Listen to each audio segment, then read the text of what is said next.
Hello, and welcome to a special presentation of Dalton Community Cable Association. I'm Susan Jacobs and will be your host for this program. Throughout time, there have been events that have defined history. November 22nd, 1963 in Dallas, Texas, the assassination of President John F. Kennedy is one. Those of us who remember that day can tell you where we were, what we were doing, if we were eating, what we were eating, or what we were wearing. Those events sear themselves into our memory. Almost 38 years later, the events of September 11th, 2001 profoundly changed the history of these United States. On the 10th anniversary of September 11th, Time magazine documented the events of that day and the decades since through the stories of 40 people, from President George W. Bush to the heroic first responders, each defining what it means to meet adversity and then to overcome it. Our program today will look back at that day through the eyes of our guests, both working in the North Tower of the World Trade Center. I applaud their courage in reliving the traumatic events of that day that unfolded in one World Trade Center. And I applaud their courage in publicly sharing their stories. Our guests today are Jack McDonough, here in Dalton, a resident here, and Peter DelGrosso from Long Island. And welcome both of you to this program. Thank you for having us. Thank you. It is definitely our pleasure to have you both here. Jack, I understand that you, since 9/11, that in some period of time since then, you retired and moved to the Berkshires from New Jersey. Can you tell us when that happened? Happened essentially, or effectively, in November of 2009. Mm-hmm. But we had built a home up here in 2005 and had been weekenders here. It was our plan to retire even before 9/11 in New England. Dalton hadn't been selected at that point, but when we realized I was going to be retiring within a few years, that's how it came about. In November 2009, we became full-time residents. Wonderful. And I already know the answer to this, but you have gotten involved in the community in many different ways. I'd like to think so. You have? Yeah. I'm on the board of for the Council on Aging, and I've worked with you at the Senior Center and the Council on Aging in the past. Yep. I've even done an interview with you for the the donut hole is the only thing I remember for Social Security. Okay. Forgive me for That's okay. bad memory, but yes, and I'm very comfortable up here. I'm also a Dalton Lion. I'm also a member of Civitan, which is a club in Pittsfield. But yeah, I like to be active, and I like to think I'm making. You're contributing. Yeah, good word. Yeah, it is. Thank it you. is. Peter, welcome to the beautiful Berkshires. Thank you very much. And I know you're still working, I'm still working. and you have your wonderful family. My wife Nancy and my beautiful teenage daughters Danielle and Julian. Wonderful. That's great. So I'd like to, going back to that day in September 2001, I'd like to ask each of you how your day started that morning, and who would like to go first? I'll go first. Okay. I usually arrive to work around 8 a.m. And the interesting for me was that I worked in two World Trade Center for approximately 12 to 13 years for a major international bank. Our bank was merging with two other banks, a three-bank merger, and one of the other banks was located in one World Trade Center. So during Labor Day weekend, about a week before September 11th, our bank we selected the other bank's office location, and we moved approximately 90% of our staff during Labor Day weekend from 2 World Trade Center to 1 World Trade Center. Our office in 2 World Trade Center was very high up. It was from 79th floor, 81 and 82. And we moved to 1 World Trade Center in 49, 50, 51st floors. We had a lot of complaints that weekend of Labor Day weekend. People had to work and move their office supplies and desks, but it turned out to save a lot of lives. Because that morning when the first plane crashed into 1 World Trade Center, most of our staff, yes, we were in 1, but we were below the impact. And so that's how my day started. I had staff in both locations. I had some of my staff still in 2, some of the staff were in 1, and I happened to report to 1 World Trade Center that morning to attend to some meetings with the intent of going back into 2 World Trade Center later in the day, checking in on some of my other staff. Jack? My day started with a train ride, an hour and a half from Park Ridge, New Jersey, into the Trade Center. And I would always meet a neighbor of mine and drive him to the train station. And I'm going to mention this because something happened right at that time that was with me for the rest of the day. He paused just as the train came in, and he says, "Look at the beautiful sky. What a clear night." 5 o'clock in the morning is still dark. And I took note of that, and I said, "Yeah, this is unbelievable." So we got on the train, and I went to work. My day starts generally by me going into the office, roughly 6:30. I would start my reports that I wanted my staff to work on for that day, and they would have to take time to print. I would then go across to St. Peter's for Mass at 7 a.m.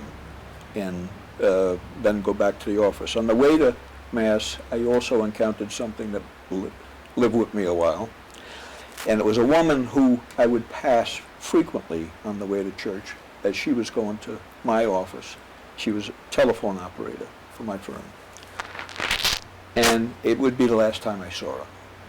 So I remember that clearly. She was the only person we lost that day. But at any rate, I returned to the office and then started doing what I do. Some people came into my office and,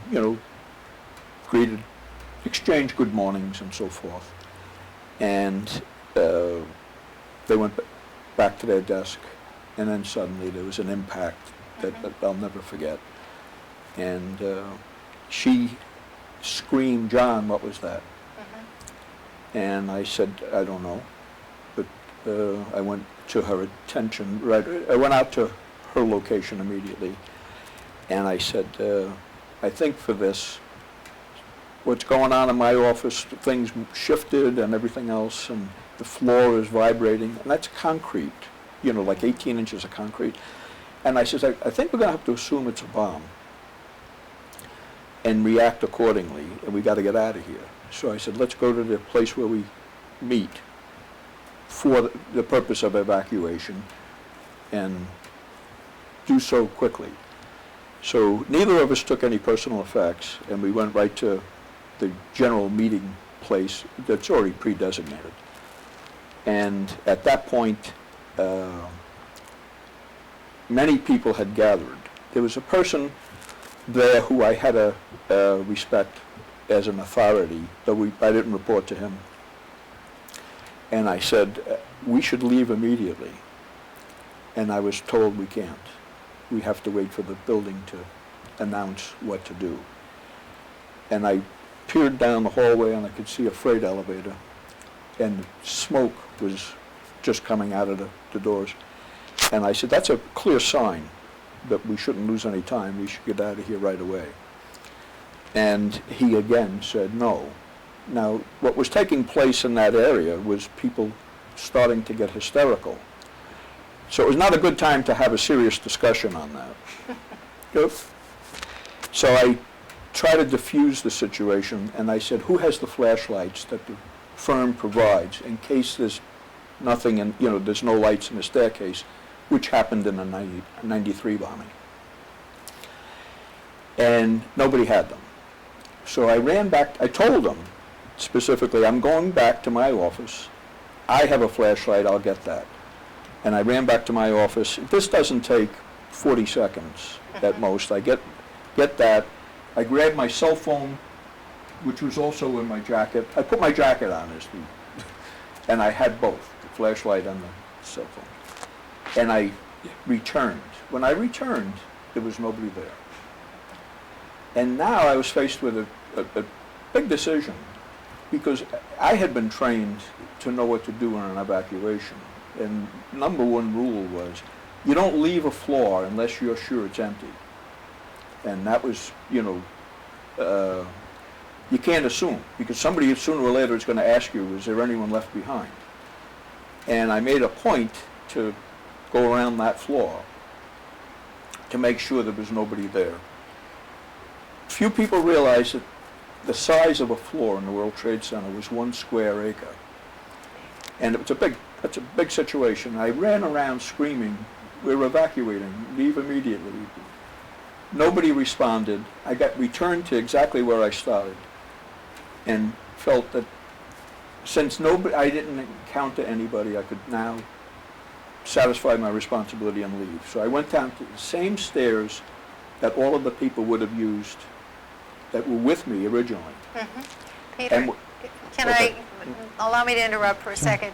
Now, was your experience similar to Jack's? Right. We were sitting at our desks. Again, we're in a new area for my staff.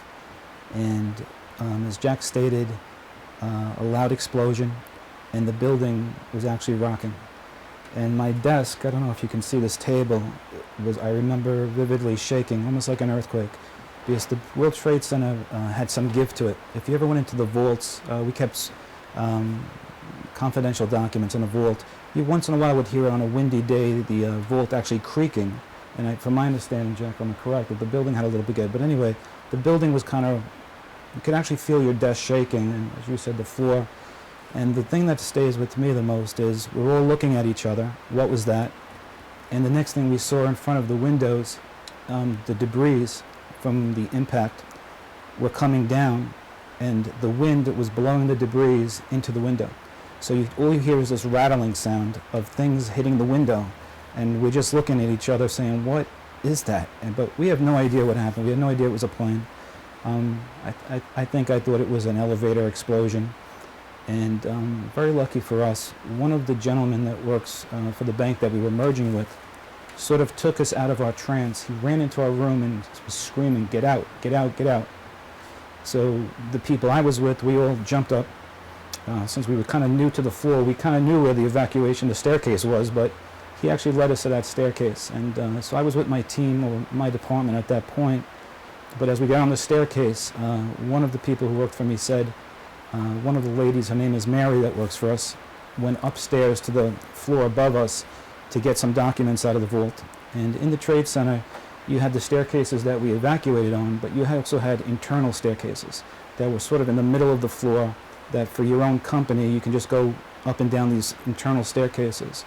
So I said to my staff, let me go, to start going down. They started going down the stairs. I was actually on the stairs with them. I got off, I was on the 49th floor, and I said, I'll go look for Mary and make sure she got out.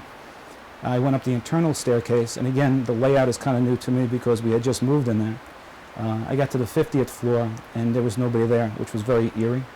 And I realized, everybody was evacuating. So I checked on Mary. Thank goodness, somebody had grabbed her already. A very kind man named Bob had already grabbed her, because later on I heard their story. They called themselves the Stairway Gang. Everybody helping everybody, looking out for everybody. And I immediately made my way to the staircase. And I think, Jack, when we talk about it, because Jack was above me a couple of floors, but by this point, I think he's now below me. I think by the time I get on the business, as we start telling our story, you'll realize we keep passing each other on the staircase. But at that point, that's where it was. When I got on the staircase, I was now separated from my own staff and my own colleagues. And I was now on the staircase, and same as Jack said, it's crowded. People are getting a little anxious. We don't know what happened, but we know we want to get off the staircase. Well, I know, Jack. Are you some? Yeah, I'm done. Okay. I know, Jack, in some of the things you shared with me, that there were huge numbers of people in those staircases, and backed up and So we were not moving. Right. And I think the first couple of minutes we went a half a staircase, at which time we were interrupted with being made aware that injured people were coming down. This was an awesome responsibility at this point, because you had to get them out, because they needed medical attention. And I won't get graphic, but they had severe burns. And I immediately started screaming, move to the right, to the people who were below us, injured coming down.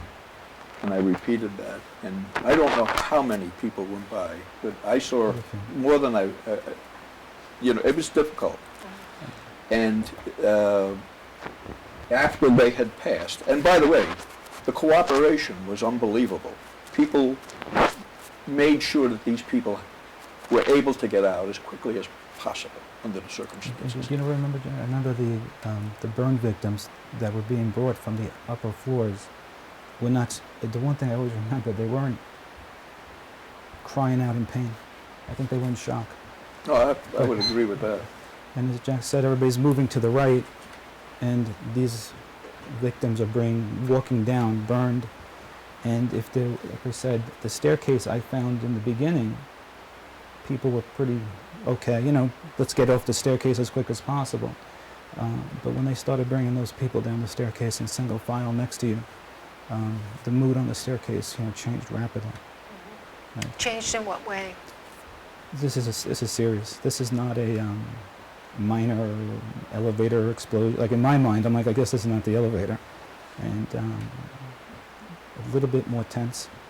I won't say panic yet. I'd still say that people are just on the staircase, like, let's move this line, let's go, not yelling. Some people, I shouldn't say that everybody was like. Some people were crying. A few were crying. I never want to make light of this day, but I remember in particular one young girl who was next to me, sobbing, and me and another guy, sort of saying to her, "You okay?" And she said to us, "This is my first day at work." Oh, And I always remember the other gentleman said, "It's going to get better," So, and again, never to make light of it, but there was things like that going on. But and later on, I remember, we talk about single file, and as we tell this story, you'll hear about the single file coming up the stairs, the firemen, heroically. Again, move to your right, but this time to allow them to march up the stairs and full equipment, really weighted down. They were coming up with a lot of equipment, and these guys, trooping up those stairs. So when I hear move to the right, I remember people coming down, and I always remember the people coming up. Very difficult. Yes. Getting back to when I was going down, and with the people injured, now the panic starts to set in. And even when we could move, people were kind of frozen. I developed a technique because the first thing I try to do is comfort people. The second thing I try to do was, when we could move, to move them, because I noticed they wouldn't move. And I put my arm on somebody's shoulder, on the opposite shoulder, and when I would walk, they had no choice but to walk. I just kept my arm rigid. Sure. It was very effective, and I realized this right away, and I used that throughout the descent.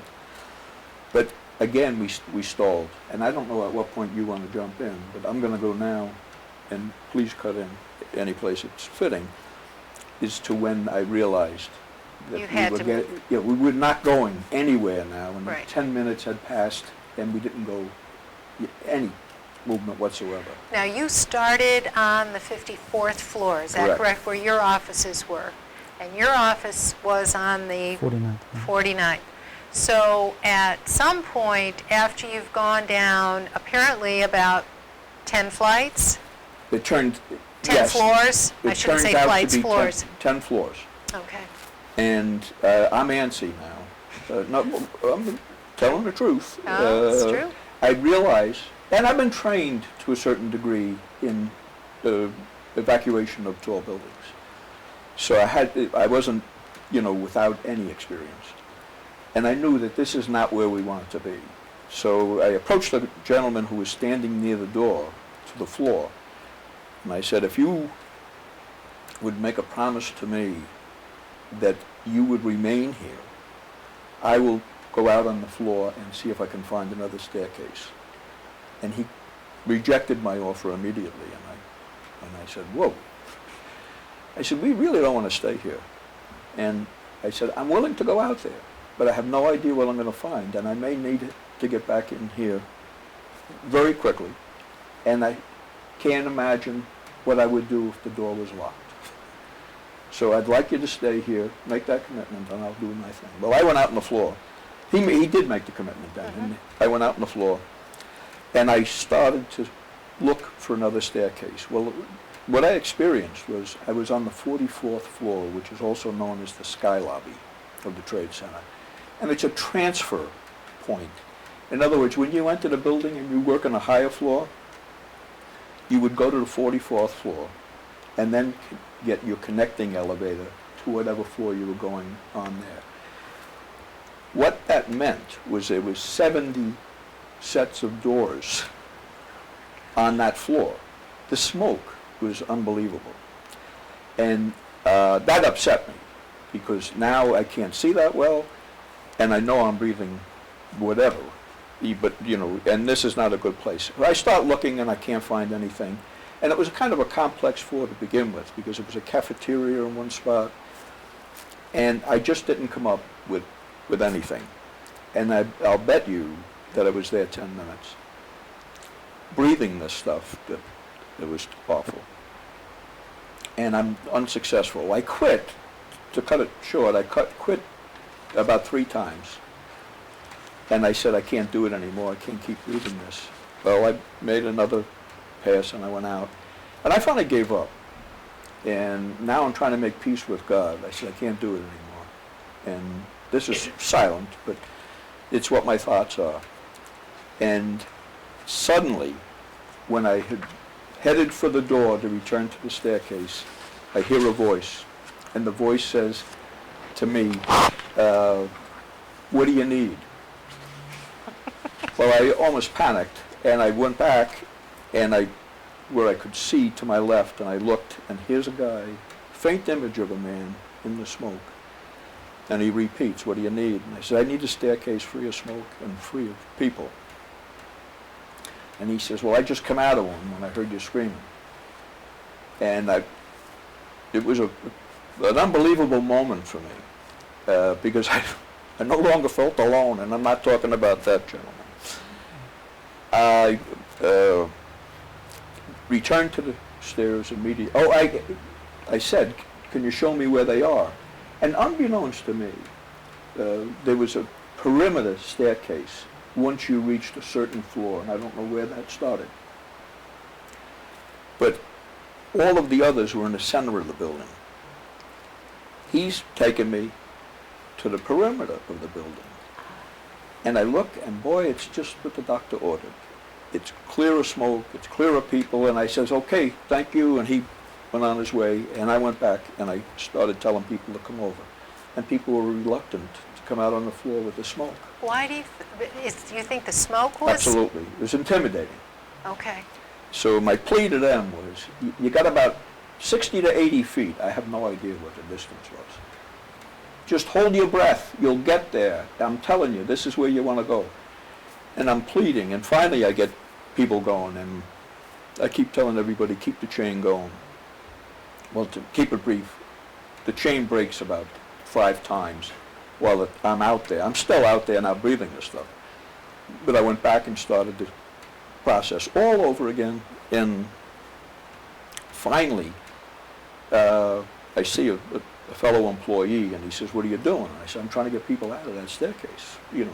So he says to me, well, you know, we should get out of here. I said, yeah, we should get out of here, but, you know, whatever. Later on, I realized that there was a partner of my firm standing against the wall observing me. And in the smoke? Yes. And I couldn't understand what that was, but I was too busy to worry about it, so I keep the chain. And then finally, I come to grips with myself and said, you know, I shouldn't stay here any longer. So I went back and I told the people, this is my last time. Please make sure you tell everybody that this is the way out. And I'm not going to venture a guess on this conversation, how many people actually exited that staircase. But I went out and proceeded down. And I think I've spoken too much, and I should defer to Peter. The interesting part of the story, Jack and I still haven't met. We're about to meet, but we still haven't met. And I was on the staircase, and about a year ago, Jack and his wife, Angela, his beautiful wife, Angela, visited my home. And, you know, we've gone out to dinner on a number of occasions on the anniversary of September 11th, and we're always filling in the pieces for each other. And I said, we're sitting in my den, and I said to Jack, you know, I wish I was by myself on the stairs for quite some time, and I can't remember, but I remember I switched staircases, and I don't know if I remember correctly because it's been so long if I actually switched staircases. And he looked at me and started telling me what he just told you, and it was an incredible piece of the puzzle, you know, being put together for both of us, that he actually started the chain where I actually switched the staircase into a different staircase where we're going to meet later. So, and for years, I kept saying to myself, did I switch I know I switched staircases, but I just don't know who to ask if I switched it. And for 10 years, I never asked him, by the way, do you remember what staircase we were on? And we were just having this discussion, so. And I think during this time also, and correct me if I'm wrong, Jack, I think the second plane crashed into 2 World Trade Center around this moment. Because in my mind, I'm still thinking I'm going to go down 1 World Trade and just go into my office in 2 World Trade and see what's going on. And I happen to have a device that we could send text messages back and forth with our colleagues. And I texted somebody who works for me, who was with me in 2 World Trade Center. And the text back to me was, 2 World Trade Center is history. Get out, get out, get out. Oh my gosh. You know, very, very, you know, later I told him I was still on the staircase. I wish you wouldn't have sent that to me. But it became very dramatic. You know, obviously it was dramatic already, watching victims come down the stairs, the heroes coming up the stairs, the firemen. And the other text I kept getting from another, I had a young lady who worked for me, and her sister kept texting me, where's my sister, where's my sister? So. I had no indication that Building 2 was hit. I didn't hear anything, but again, I was pretty busy at that time, so maybe it could have been heard, it wasn't heard by me, and I had no idea that there was another problem. I had no idea what the magnitude of this problem was. I knew it was serious, but I didn't know what it was. By this time, I had heard there was a plane involved. And I'm going to bring you back to that conversation with my neighbor at the train. On a clear day, I couldn't accept that very easily, because I'm saying, how does a plane crash into this building on such a clear day? And it didn't make sense. And I'm going to come back to that point at a later point. But I continued down the stairs. And I'll bring you to my hero here. And I come across Peter standing off to the side so people could pass with this gentleman named Bob. And I said, are you guys okay? And he says, yeah, we're fine. And Bob says, we're fine. Peter, and I said, well, how fine? And I didn't like the answer, and I'm looking at him. He looks fatigued. Bob is obviously in bad shape. And I said, well, I'm going to stay here, and Peter reprimands me and says, you should go. And I says, I diffused that, and my answer was, many hands make light work, and I'm staying. And now I'm going to go back to Peter here. After I crossed over to the other staircase, as I was coming down the stairs, when you're on one staircase, you could see down to the next landing.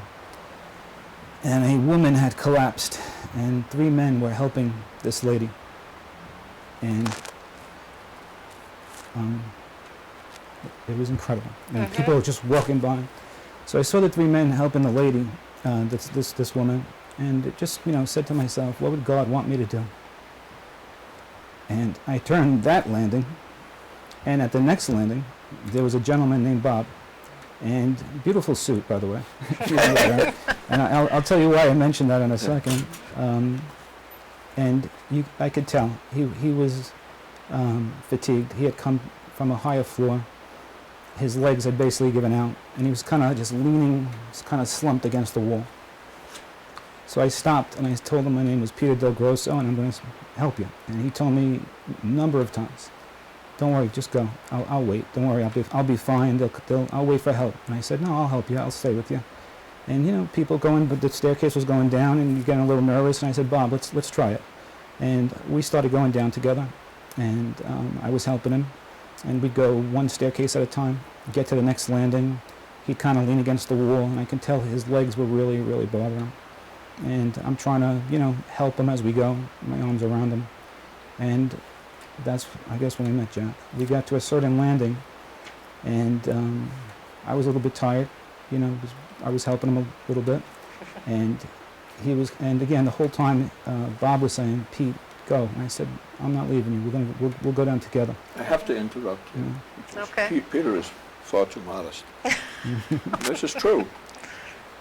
I am aware that Peter was actually carrying this man. This is not an easy task under any circumstance, to carry somebody downstairs by yourself. And Peter, I would say you were pretty fatigued at that point too. And Bob is still debating, still arguing that he's not going to be carried down. And I got a little testy, and I said, Bob, you no longer have a vote in this. We're going down. And I don't know where this came from, but I had some guidance, I'm sure. But I grabbed underneath his suit, and I got his belt with my right arm, and he's on my right side. I took his arm and brought it to my chest. I said, Pete, grab the same way, and he reversed it. He grabbed the belt on this side, took his other arm and brought it to his chest. And we proceeded to go down those stairs faster than most people. And there's water on the stairs. This is absolutely, and we're someplace around the 10th floor. But the pipes had broken. Yeah. And there's water everywhere. In addition, we're screaming back to the people, be careful, the people behind us. And we're not holding them up at all. And we're telling them to be careful with the water and everything else. And we went down. But as Peter mentioned earlier, the firemen were the big thing. And firemen stopped us a few times and said, we'll take them. And we said, there's much more work to do. We got this, and we're okay. And we continued. The firemen were encouraging us also. The firemen, I remember specifically a couple of those young guys, and some of the older guys just encouraging us. You guys are doing a great job. Keep going, keep going. And I mentioned Bob's suit before only because I kept trying to get him to take his jacket off and leave it, and he wouldn't leave it. I said, get that jacket off, it's heavy, please take it off. No, but we made some time down those stairs when we put that carry into effect, and we started to go, and I've always told Jack, if it wasn't for him, I don't think I could have got Bob down those stairs. That his friendship during those moments on the staircase and some of the very minor banter that was going back between us three, including Bob. You know, Bob had a couple of lines also as we were going down the stairs, you know, about the way we were holding him. And, but I've always said that the three of us kept each other calm, including Bob. You know, just kind words the whole way down. Okay, what staircase? What floor are we at? How many floors we got to go?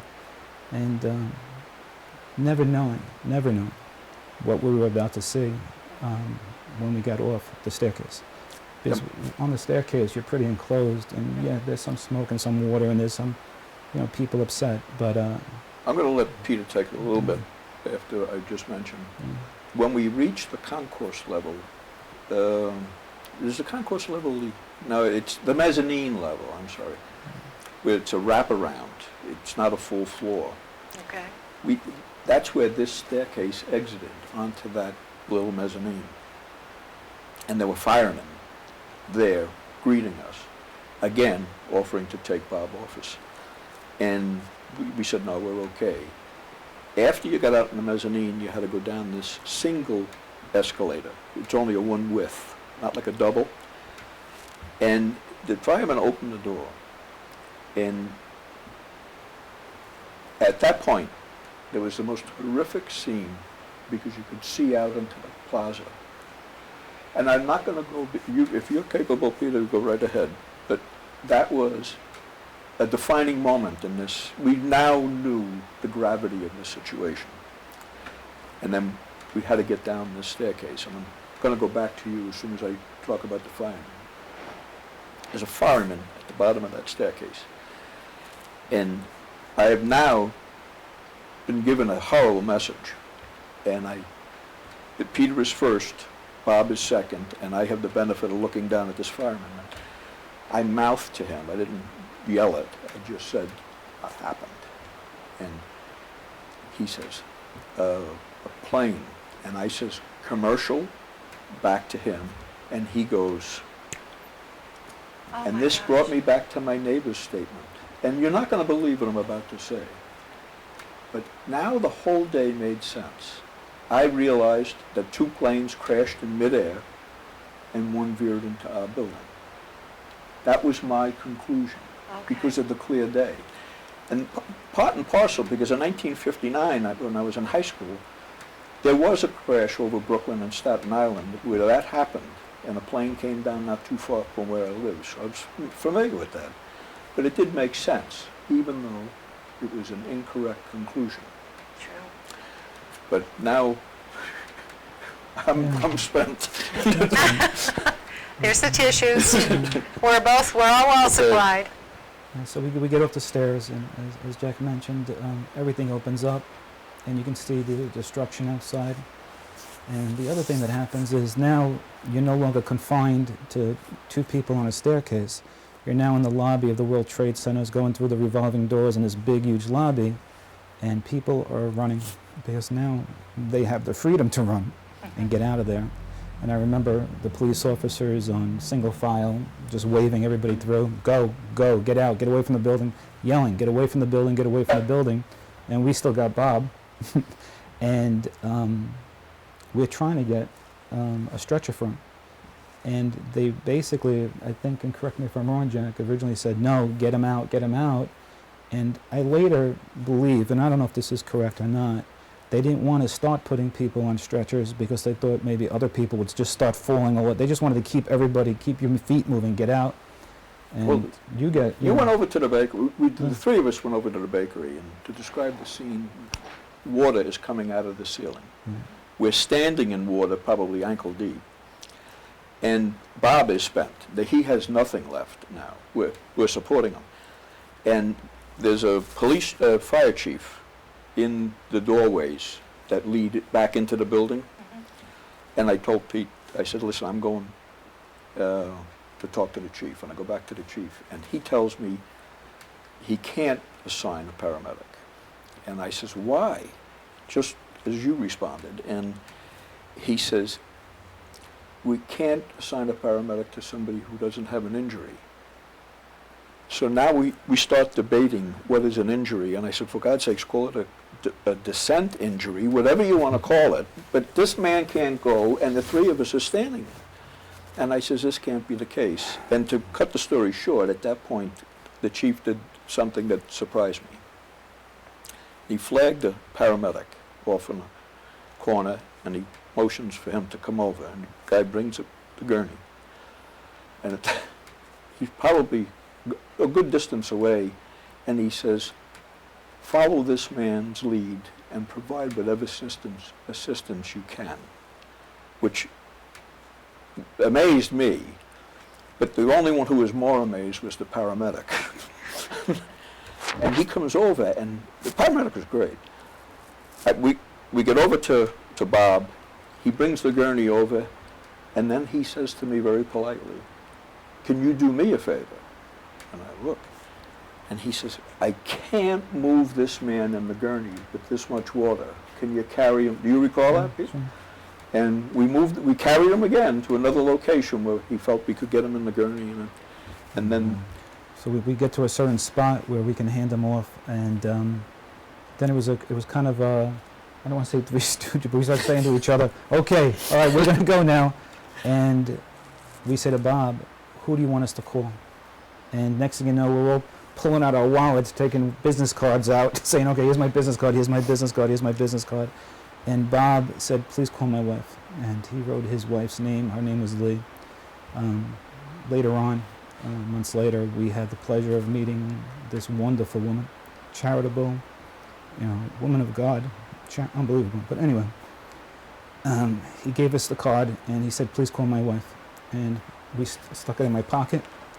Jack and I may have shook his hand, I don't remember. And we now looked at each other, and it was time for us to start going very quickly ourselves. And we started running for the exit ourselves. And we got to the exit, and I remember turning to Jack, and I remember Jack said to me, "You did a yeoman's job, young man." I didn't know what it meant, but I said thank you. I never used that term in my life before that day. A yeoman's job, huh? I shook Jack's hand, and we basically went in opposite directions. And later on we'll talk a little bit about we didn't communicate with each other for about a month, but we shook hands, patted each other on the back, and went our separate ways and onto the street. I started heading to the Church Street exit, and there was 4 firemen coming out with me with the full regalia, the tanks, everything. And the thought going through my mind was, I can't wait to get out of here, and these guys are going in. And they're screaming at me to get the hell out of here. And they said, "Run." And the last man that I passed, our eyes locked on each other. And he says, "Run, run." And I'll never forget that. And I ran, even with the water. I did probably what I shouldn't have done. But retrospectively, there's no doubt in my mind that this guy knew the gravity. I did not. But I took his advice and I ran and I got upstairs, and I'd probably gone too far because I don't know where Pete is. So now you can go back to where you were. But we're separated now. Let me just interrupt for a second. For those folks who have just joined this program, this is a special presentation by Dalton Community Cable. I'm Susan Jacobs, the host of this program, and our guests are Jack McDonough and Peter DelGrosso, who are sharing their firsthand experiences on September 11th, 2001 at the World Trade Center. One thing that I am struck by in all that you've both described and talked about is how people reached out to one another and helped. It wasn't me first, it wasn't get out of my way, it was people really caring about one another. And as I mentioned at the beginning, the Time magazine had done that anniversary edition 10 years out. Their whole theme was the resilience of the people and how they met the challenge and they overcame all the difficulties, but they didn't do it alone. They did it working together, and that's really been very loud and clear to me in everything that you've been talking about. Well, there's no question. I found panic to be at a minimum. I found cooperation to be at a maximum. Right. And when you have that situation in a horrific environment, I think that's not too bad. I mean, it was doable. I never panicked, and I always found something productive to do. I was grateful for that. But Peter set an example for me, and I know that he had an example set for him with the woman, and he mentioned that already. Yes. But he set the same example for me. And it was that kind of day, and it doesn't end there. No, the cooperation continues. Wherever you want to jump back in, or Sue, or you have any other questions, but I talk too much, so I apologize. No. Now, for me personally, another difficult, kind of difficult part of the story, because when we got out, you, just like when you watched on TV, you stood outside. I remember basically everybody's freezing, looking up, can't believe what they're seeing. It's the first thing, it's the first time we're actually seeing the outside of the building. And, you realize how bad it is. And I mentioned before, my company was in both locations. And in Two World Trade, they were very high up. So I recognized very quickly that could have been a big, some of my colleagues. I was just praying for my colleagues at that point. And I made my way down to Broadway, which is a couple of blocks up from the Trade Center. And as the building, I guess, started to shake a little bit, I went down into the subway system of the New York City subway system. A train came in from Brooklyn, I guess from Brooklyn, but I think I was about the 4, 5, or 6 train. Me and another gentleman jumped the turnstiles, got on the train, and the people on the train had no idea what was happening. And You were all wet. to talk about so many points in this story we can say is surreal. Very surreal, standing on that train, and it kept going. I know most people walked, I was on a train up to Midtown and within minutes. And my wife was very lucky because I was able to call her because I got off the train and got to a phone booth and very emotional phone call, to say the least. And, for me personally, one of the touching things as well is the people gathering at your home. My wife, when she heard about the Trade Center, she immediately went and took my children out of school. And she said when she got home, all the neighbors were already there, relatives calling. Some of my macho friends, so-called macho friends, were calling. She crying on the phone, "Is he out?" And she hadn't heard from me at that time, and she was basically saying, "Stop calling, leave the phone open, please."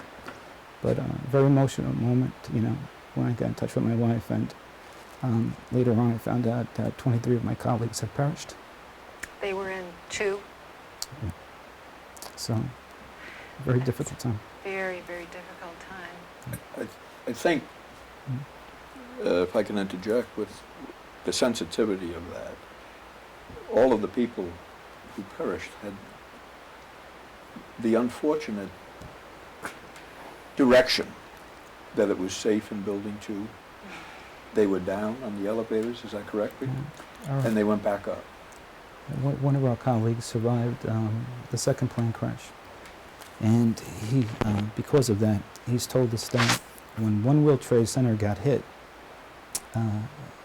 my colleagues in Two World Trade Center, they could see from the windows how bad One World Trade Center was, and basically evacuated. And many of them, when they took the elevators down in Two World Trade Center, and many of them exited the building, but many of them got back on the elevator. Because when they got to the lobby, my understanding was they were told that it was unsafe outside, which could be true. There's glass falling, and so many of them got back on the elevator. Maybe because of that. Many of them were senior managers, and maybe out of loyalty to the company, and they went back up on the elevator in Two World Trade Center. And then the second plane came in, and again, one of our colleagues survived the impact of the second plane, and he was able to tell us, and he has an incredible story as well. His name is Stan, and he was under debris himself, and he was calling for help, and a gentleman from another company heard him on the staircase, and he broke through a wall to drag him through a hole in the wall to get him out. But, Amazing. So, incredible And story. I remember you telling me that the common thread there is very significant. That Brian, the gentleman who saves Stan, feels that Stan saved Brian. And the reason for that is that Brian was with a group that wanted to go to the roof and thought a helicopter could take them off. When Brian saves Stanley, Stanley finds we can squeeze through here and we can go down. And that's how it is. If I don't have it correct, but I realize it. There's so many amazing stories from that day, and Truly. as you summarized before, just people helping people, strangers helping strangers, and like I said, I happen to be very lucky and blessed to meet a man like Jack McDonough, and to meet the gentleman Bob, who also turns out is just an incredible man, charitable, and we found out things that he does in New York City and giving back, and just incredible guy. So again, just my story is always tragic with the loss of colleagues. It always hurts to think about it. But on a separate note, I feel blessed to have met two men, godly men, that have befriended me, that lift me up every year. Jack lifts me up every year, calls me up, and even my wife might be telling me I'm not so good that week. Jack will tell me great things, and Bob as well. Two beautiful men I happened to meet on the staircase on that day. Well, actually, Nancy calls me on those weeks that she's beat you up, and she says, he could use a lift. No, I'm kidding.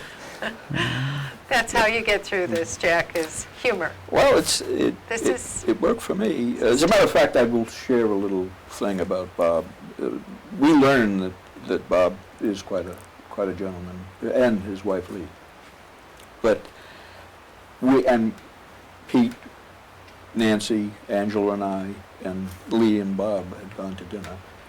Lee passes at one point, and it becomes less desirable to do that when Lee passed. I mean, we haven't done it that much since.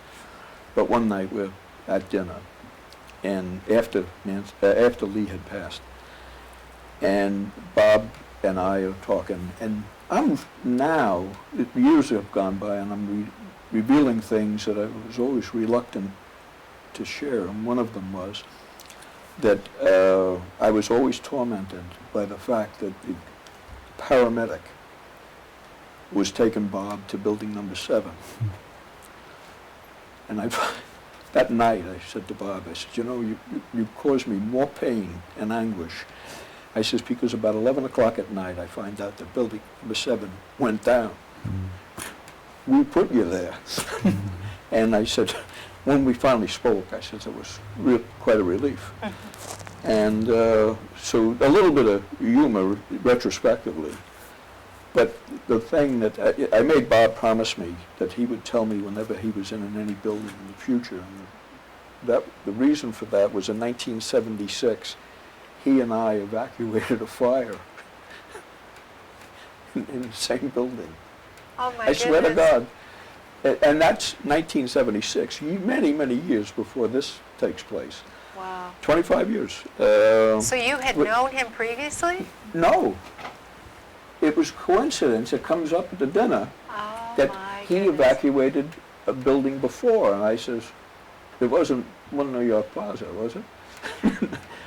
In 1976. And he says, yes, it was. So I said, right at the table, you got to tell me wherever you're going, because I'm not going to go there. Oh. That's true. Yeah, and staying with Bob, I finally made my way to our company's backup site in New Jersey. I took a ferry boat across to New Jersey, and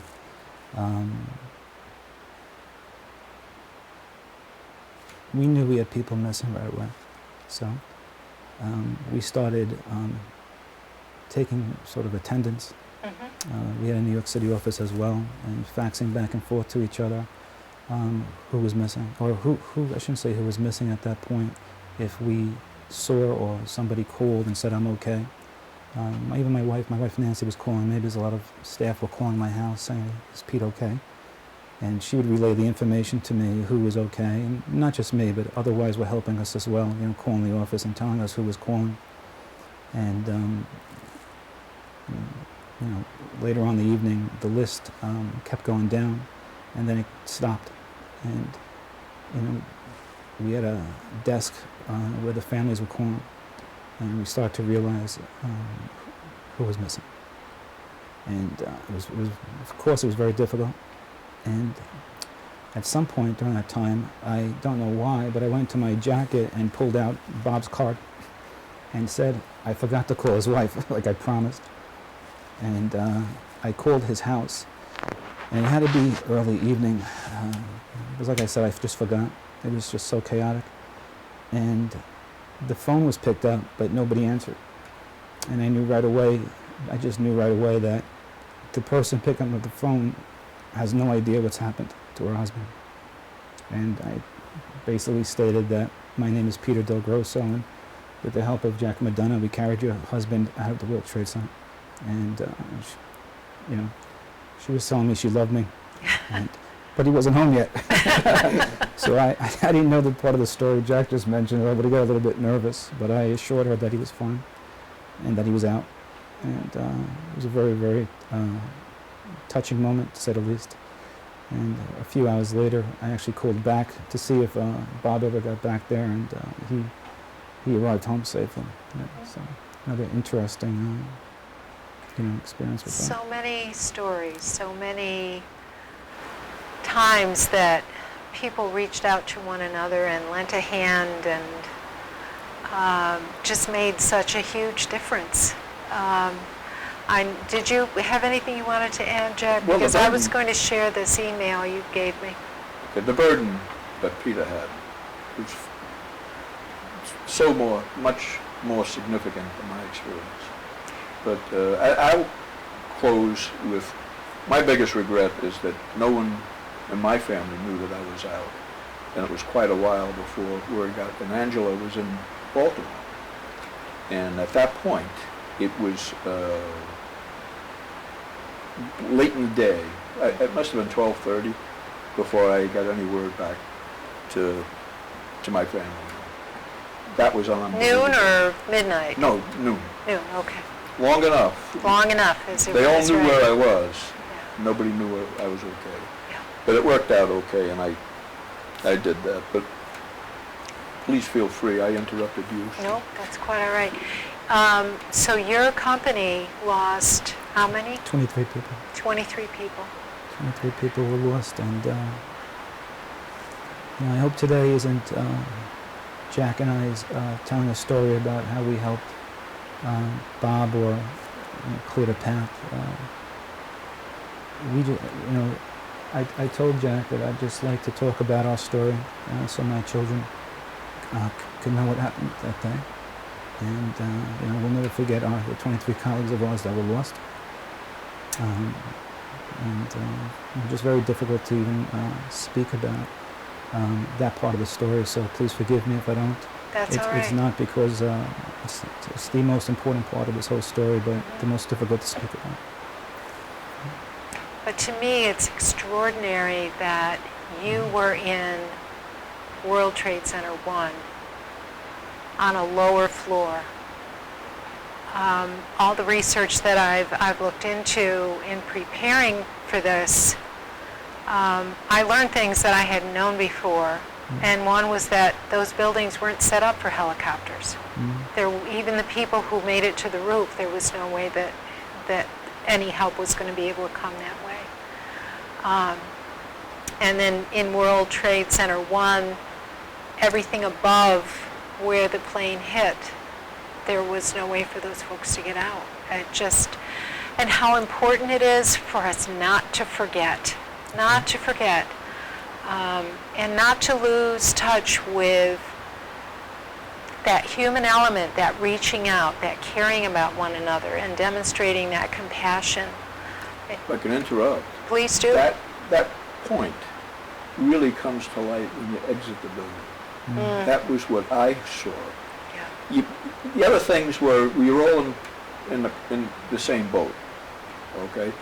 But when you got outside, no one was in that problem anymore.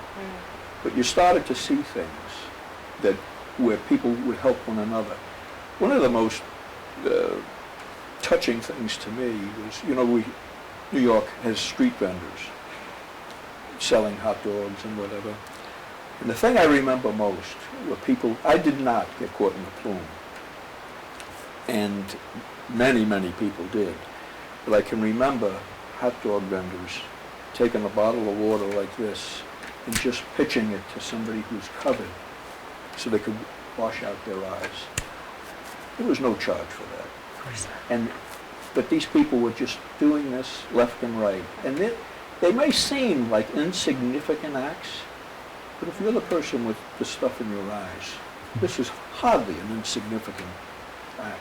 But there were many things that demonstrated. I heard of people who were permitted to make phone calls out of stores. You know, they ran in. Many people took refuge in stores when the plume came. It goes on and on about what people did for one another, but most of that took place outside the building. That's my findings. I'm grateful. But maybe because when you were in the building, you were in the thick of it, and you... You're preoccupied. Well, that's true. It sounds to me, though, from what you both have shared, that there was a lot of people helping people in the building as well as There's no question. out. Yeah. And Truly he's- amazing. And he's the guy, trust me, this is my tribute to him, and if he thought this was coming, he'd kill me. Did you have something else you were going to add? Okay. I think probably in closing, you had shared with me these emails that you had exchanged after the fact. And this first one was written on October 2nd. And Peter, you wrote this to Jack. About 3 weeks after September 11th. Yeah. I still had not contacted Jack, and but I had his card on my desk the whole time, and I needed to reach out to him and tell him what was going on, and I sent him this email. I was in Chicago when I received this email. I wasn't happy to be in Chicago. But Okay. Hello, John. How are you?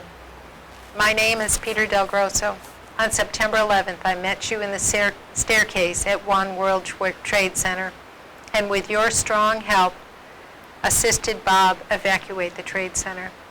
In case you have not been in contact with him, I am writing to you to update you on his condition, to thank you for your kindness and support during the evacuation, and to express my sorrow for the loss of any of your colleagues.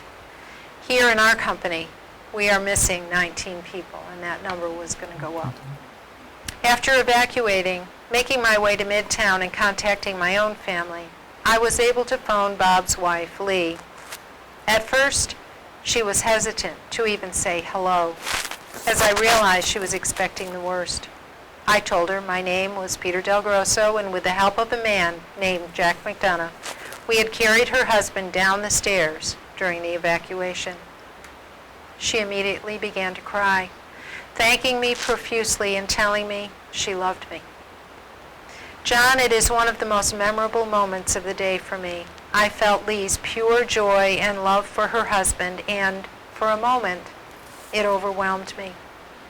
I continued on that Bob's legs had basically given out as he descended the stairs. At first refused to be carried, instead resting at each floor landing and insisting we go on without him. That he was breathing heavily from his efforts. She told me he was a smoker. That he was stubborn and would not take off his jacket. She laughed, but had made it all the way down to the lobby. I explained that firemen and paramedics were attending to him in the lobby and were preparing to take him outside on a stretcher. I assured her that he was fine, no chest pains, just tired, and that we had recommended he go to the hospital for precautionary reasons. She was emotional, thrilled, and relieved. I told her that I did not know which hospital that he would be going to, but I was sure he would call her as soon as he could. I gave her both my home phone number as well as your name and company, and invited her to call if she needed any help later in the day. Again, her voice, gratitude, emotion will remain with me forever, and John, you are a big part of that. Later that evening, from my company's backup site in New Jersey, I phoned Lee to see how she was doing, and to my surprise, Bob answered the phone. He was fine and expressed his gratitude as well. I received a phone call from Bob's son last week, again expressing his family's thanks for helping his father. I made him laugh when I asked him to tell his dad not to be so stubborn next time in taking off his jacket and dancing. Basketball may be out for a little while. I also told him that there were many people helping each other. It was our pleasure to help, and that the love in his mom's voice when receiving my phone call was thanks enough for me. This email is to convey their thanks to you with the hope that it offers a ray of comfort and pride to you and your family during these difficult times. I've not contacted Bob since September 11th. However, when everything calms down, I would love to meet with him and yourself for lunch or dinner. After, let's see, a year later. By the way, if I can just mention, Please do. that was the greatest email that I have ever.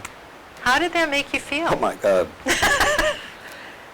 You know, I'm sitting in an office that I'm not used to, and you know, I got tears running down my face.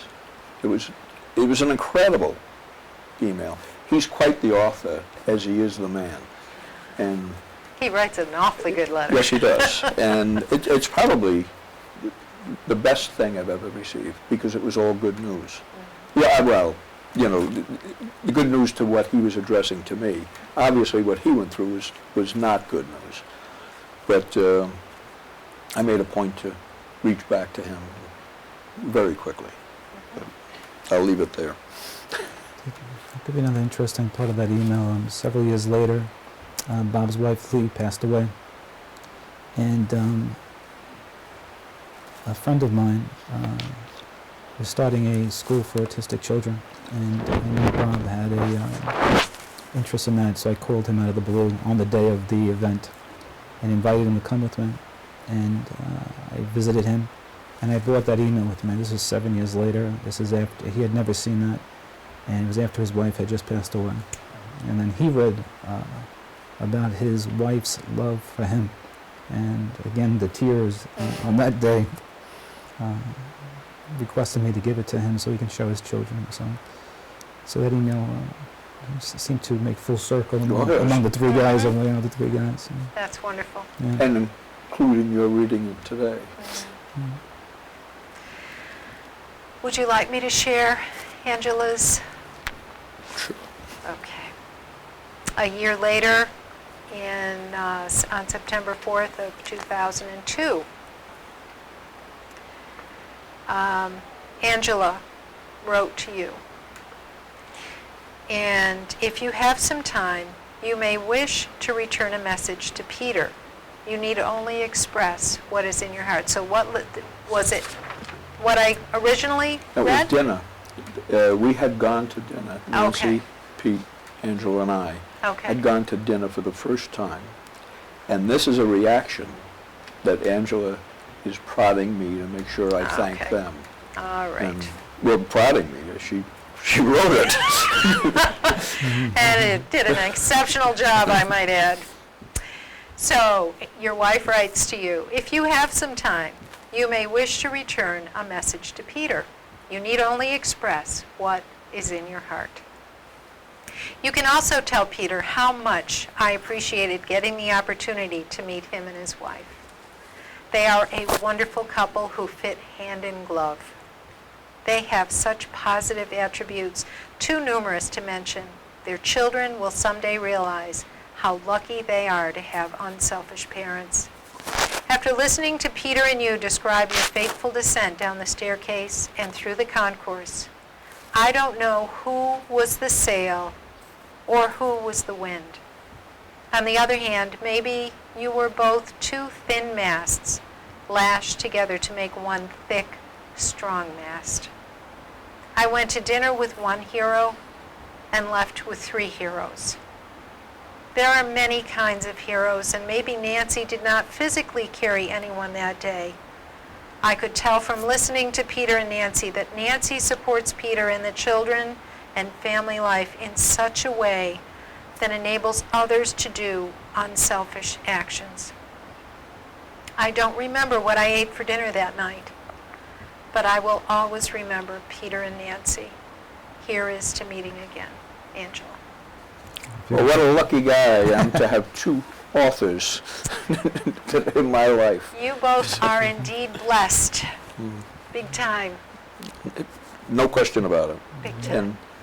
And I'll cherish my relationship with Peter and Nancy and his family till the day I die. And my support and writer, author as well, Angela. Yes. But that's pretty much where. Do you have anything else that? I agree about my wife. She's beautiful. She's a beautiful, beautiful woman. That's wonderful. You're blessed with your family, as you are blessed with yours, Jack. Indeed. I don't have anything else that. If there's any more questions, I'd be glad to address them. But I don't want to preempt Peter here. He gets angry, you know. I can't imagine that. I guess I just want to say thank you. I mean, truly, thank you for putting yourselves out there like this to share what is obviously a very painful part of your lives. And we're blessed to be able to hear your stories. There's a motivation for doing it, for me anyway.